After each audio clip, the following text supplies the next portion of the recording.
রাস্তা এখানে এন্ড দেখাচ্ছে।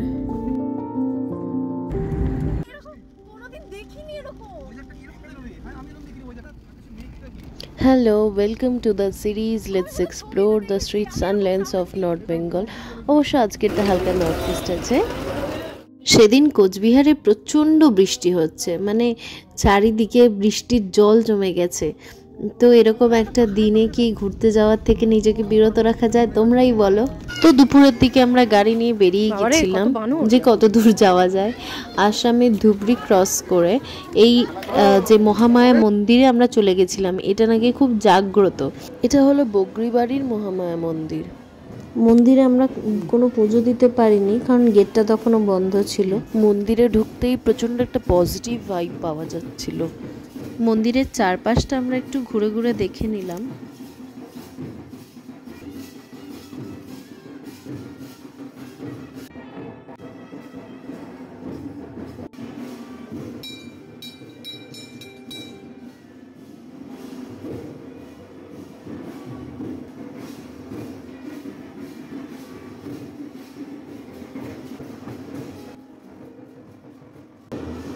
মানব থাকে এইখানে কাপড় বেঁধে যায়, আবার যখন মানব পূর্ণ হয় তখন এসে খুলে যায়। মন্দিরের গর্ভগৃহের পাশেই এই সিঁড়িটা ছিল, যেটা অনেকটা উপরে উঠে যাচ্ছে। আর সিঁড়ির চারপাশে প্রচুর ঘুমটির দোকান ছিল, কিন্তু সব বন্ধ হয়ে গেছিল যেহেতু সেদিন খুব বৃষ্টি হয়েছে। সব থেকে উপরে আমরা গেছিলাম, ওখানে মা জগদ্ধাত্রী মন্দির ছিল। দেখে এত বেশি জীবন্ত লাগছিল কি বলবো। এরপর আমরা যত তাড়াতাড়ি সম্ভব ওখান থেকে বেরিয়ে গেলাম, কারণ আমাদের আরো অনেকটা ড্রাইভ করতে হতো। ওই যে দেখছো পাহাড়, ঠিক ওইখানে আমাদের যেতে হবে। আজকে থেকে 3 বছর আগে বলেছিল 2025 এর মধ্যে প্রতি 1 কিলোমিটার পর পর ইভি চার্জিং স্টেশন হবে। 1 কিলোমিটার পর পর পেট্রোলই করতে পারবো।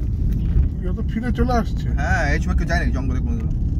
এটা হলো সেই সময় যখন আমরা যতই এগোচ্ছি তত ফরেস্টটা আরো ডিপ হতে থাকছে, এবং এটা পুরো আদিবাসী এরিয়া। কারণ রাস্তা দিয়ে যারা যাতায়াত করছিলেন তাদের টিপিক্যাল আসামিজ অ্যাটায়ারে দেখতে পেয়েছি।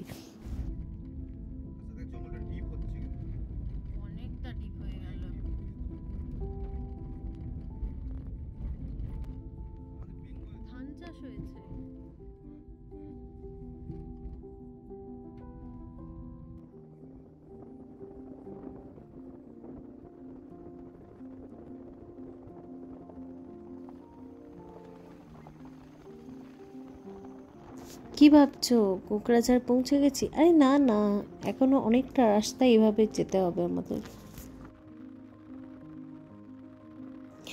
এইখানে ঠিক এইখানে আমরা টিপিক্যাল ফার্স্ট একটা একদম ফ্রন্ট ভিউ পেয়েছি। মানে এতটা ভালো লাগছিল তখন থেকে।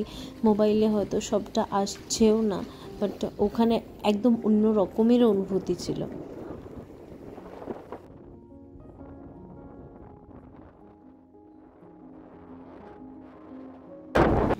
মানে ভাবতে পারছো, নিচে যেমন ধান চাষ হয়েও আছে, একদম অনেকটা কিলোমিটারের পর কিলোমিটার জমি, ঠিক তারপরেই পাহাড়ের মধ্যে মেঘগুলো কেমন ভেসে ভেসে বেড়াচ্ছে, এবং ধারে ধারে বুনো ফুল হয়ে আছে।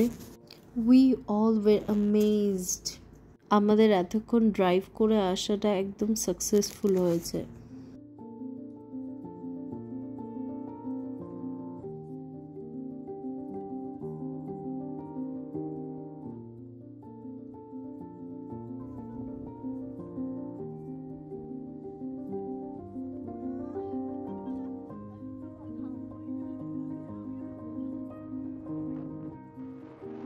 এই জায়গার ভিউটা তো অসাধারণ।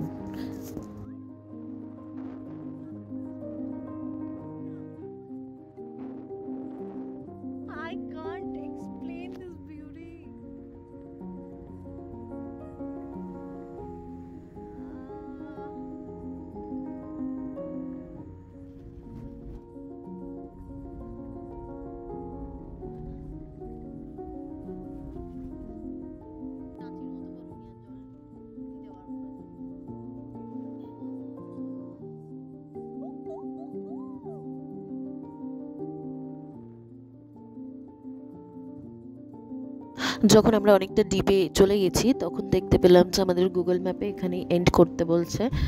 আর রেস্ট্রিক্টেড জোন বলে একটা বোর্ডও লাগানো ছিল সাইডে। আমাদের খুব ভয় লাগছিল কারণ ওখানে 1:1 হয়ে গেছিল, তো গাড়ি ঘোরানোরও খুব একটা জায়গা পাওয়া যাচ্ছিল না আর কি। অথচ এখানে কিন্তু একটা 5 স্টার হোটেল আছে, যেটা দেখতে খুব সুন্দর লাগছিল। এরপর আমরা আসামে একটু ঘোরাঘুরি আর খাওয়া দাওয়া করে বাড়ি ফিরে গেলাম।